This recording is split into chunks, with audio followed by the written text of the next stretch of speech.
Beaucoup de gens disent: «Je suis tout le temps fatigué, même après avoir dormi».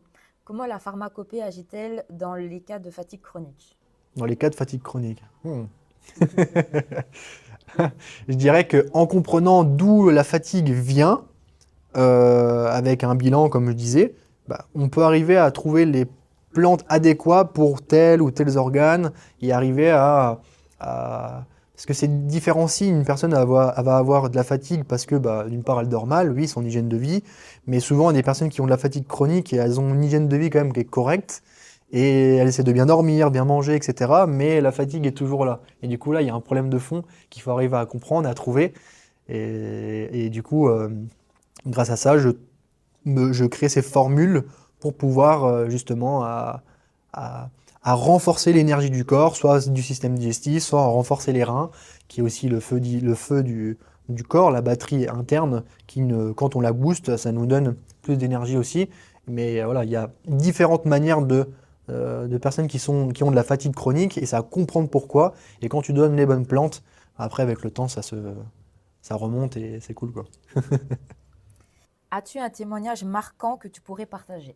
Oui, c'était une personne elle avait au moins 58, 60 ans, 62, j'en sais rien. C'était en stage quand j'étais à Cannes, c'est chez un de mes professeurs, François Lapéroux, que j'adore, qui a 75 ans, et il pratique toujours et il est trop fort, enfin, j'aime beaucoup. Et c'était une personne qui avait justement la polyarthrite rhumatoïde. Et elle avait des syndromes, des problèmes articulaires, elle avait les doigts qui étaient comme ça de naissance, en fait elle était née avec cette maladie. Elle avait des douleurs dans les doigts, dans toutes les articulations, souvent la polyarthrite rhumatoïde c'est douleur, blocage, ils sont complètement bloqués en fait. Ils sont bloqués de toutes les articulations, des genoux, des pieds. Donc elle est née avec cette maladie-là. Et c'est vrai que lui, il a fait ses outils en médecine chinoise, mais particulièrement, il a utilisé la pharmacopée. Et quand j'étais en stage, j'ai vu cette personne-là. Ça faisait à peine 2 mois qu'elle se faisait suivre. Et en 2 mois de temps, en fait, 100% de ses douleurs étaient disparues, en fait. Et elle pouvait rebouger correctement toutes ses articulations sans douleur. Elle pouvait refaire refaire les courses, aller refaire du sport, dormir mieux. Elle pouvait sortir son chien qu'elle n'arrivait plus même à un moment donné. Et en fait, elle avait tellement fait de choses, d'analyses médicales, etc., des médicaments qui n'allaient pas, qui la soulageaient, mais n'allaient pas à la problématique profonde. Et je sais que quand j'ai vu cette dame-là, elle disait ah non non, même j'ai même pas envie d'arrêter la pharmacopée parce qu'en fait j'ai peur limite que ça revienne. Mais et mon prof il lui disait mais madame c'est bon, vous avez fini en fait. Continuer de vivre. Et en fait, elle avait peur. Et elle venait au cabinet encore une fois tous les 15 jours pour réguler encore tout ce qu'il faut parce que ça lui faisait du bien. Et ça, j'ai trouvé ça fou. Et de voir qu'elle avait plus de douleur et qu'elle redormait bien, enfin, c'est vraiment impressionnant, quoi. Franchement, c'est fou. Non mais vraiment. Ah ouais, ouais, j'étais choqué quand j'avais vu ça. Vraiment. Et surtout quand tu dis voilà, que les médecins ne sont pas capables en fait d'apporter même enfin 10% de ce que ça a donné quoi. Bah ouais, ouais, c'est assez impressionnant. Et ça fait, enfin, quand tu vois le bonheur dans les yeux de la personne, c'est fou. Tu te dis, Ouais, et elle dit vraiment, en fait, monsieur, vous avez changé ma vie. Et ça, c'était incroyable, quoi. la plus belle des récompenses. C'est clair. Concrètement, comment se passe un accompagnement avec toi? Un accompagnement avec moi en pharmacopée principalement. Donc, du coup, c'est les personnes viennent on va dire, quand ils viennent me voir, euh, elles ont déjà un questionnaire en préalable qu'elles vont remplir, qui est assez costaud.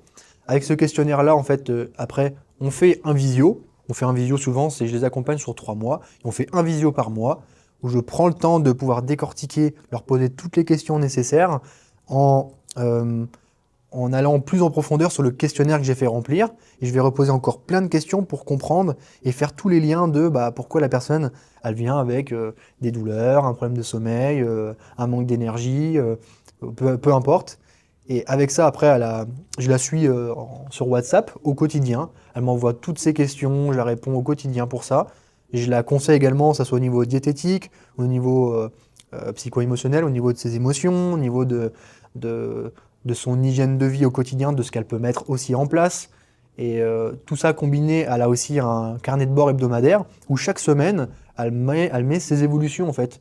qu'est-ce qui a été amélioré, qu'est-ce qui s'est passé dans mon corps, comment je me sens, etc. Et petit à petit, d'avoir ce suivi personnalisé là. Elle a aussi une plateforme où elle a des vidéos, un PDF pour. Je lui envoie et elle a sur la plateforme toute une vidéo où je prépare la pharmacopée chinoise avec elle en direct. Et du coup, ça les permet juste de les faire cuire en fait. Et voilà, les personnes quand ils viennent à moi, ils n'ont rien à faire. Entre guillemets, ils achètent le programme, l'accompagnement.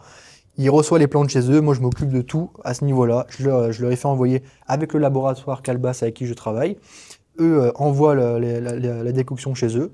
Et après, voilà, je les guide pour qu'ils puissent boire cette tisane, on va dire, ces décoctions tous les jours pour que, voilà, après, on avance petit à petit. Et chaque mois, je leur redonne une autre décoction en fonction de l'évolution et de ce qui se passe dans le corps des personnes, quoi. Voilà. Qu'est-ce qu'un bilan énergétique et à quoi ça sert? Un bilan énergétique, c'est arriver à comprendre d'où la racine du problème vient. On va poser plein de questions. Après, on a autant de bilans énergétiques qu'on fait en cabinet, on va prendre le pouls de la personne et la langue, mais là, en pharmacopée, ce sera vraiment le questionnaire. On va prendre la langue en photo et de voir quelle est la plainte principale de la personne. Et avec tous les signes qu'elle va nous mettre, on va combiner en fait ces signes-là. En plus de la langue, on va comprendre que sur la langue, il y a tous les organes qui sont affichés. On sait s'il y a assez de sang, pas assez de sang. Si la personne, émotionnellement parlant, on sait que ça cogite là-dessus, à ce niveau-là. Si tout, au niveau stress, anxiété, on voit tout sur la langue en fait. Donc on a un accès à la vie des gens, rien que sur la langue, et avec toutes les réponses qu'elle va nous donner, plus le visio, qui fait partie du bilan en soi énergétique, on va comprendre, ok, bon là je vais partir sur ça, je vais prendre telle ou telle plante, et je sais que ça va pouvoir l'apaiser dans son quotidien à ce niveau-là, quoi. Et c'est hyper important, sans bilan énergétique, on ne peut pas donner une plante comme ça, ah oui, t'as mal au foie, ou t'as des douleurs, t'as mal à la tête, on te donne cette plante-là comme un Doliprane, ça fonctionne pas comme ça.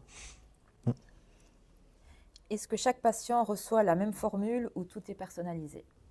Justement, voilà, c'est c'est personnalisé parce que voilà, c'est chaque personne vient, tu peux venir avec des migraines et 10 autres personnes viendront avec des migraines, ça sera pas la même décoction parce que les migraines viendront d'un autre, elles viennent pas de la même cause à chaque fois.